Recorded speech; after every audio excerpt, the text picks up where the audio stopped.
నమస్తే అందరికీ. Secret of concentration continuation. After coming to know so many details about mind and its concentration, some may ask, after all, what is the need to keep the mind under control? A correct answer to this must be known. The answer is just this. If one's mind is under one's control, great goals can be achieved through it. Why it is, if it is not, it becomes near impossible to do even the most ordinary things. Truly, the mind is endowed with tremendous demoniacal strength. Yet many seem to be weak minded at times or all through their lives. The reason being that their mental energies have been dissipated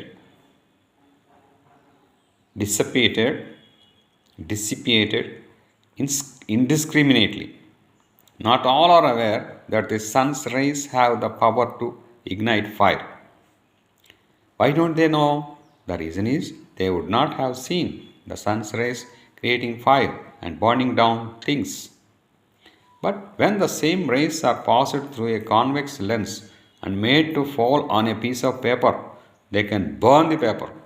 How did the rays require this power?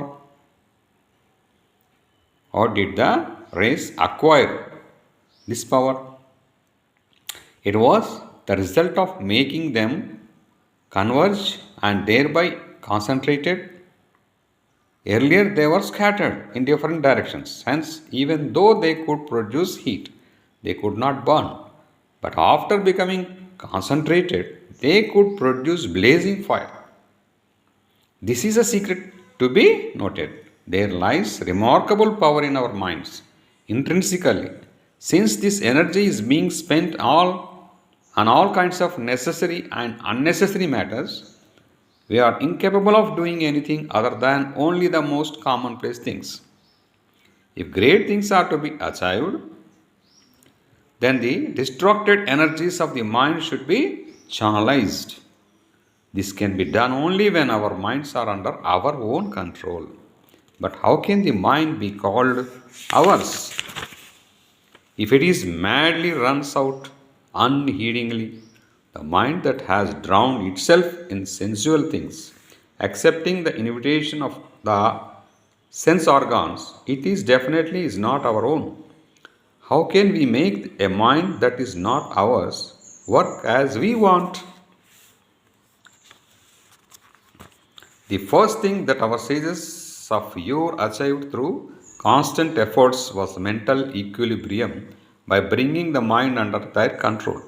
And then, when such a mind was made to concentrate, it enabled them to find out the grandest yogic secrets.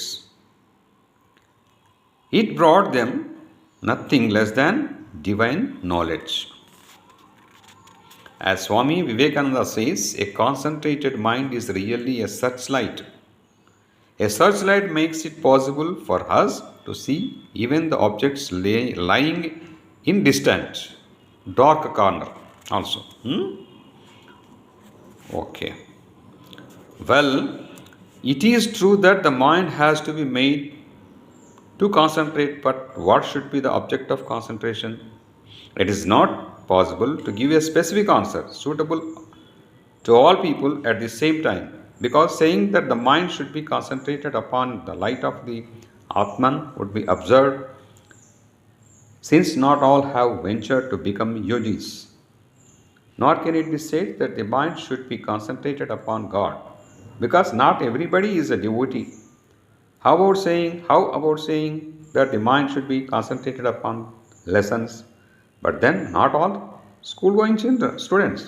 So it would be most appropriate to say that each individual has to personally choose his own particular object of concentration. Okay?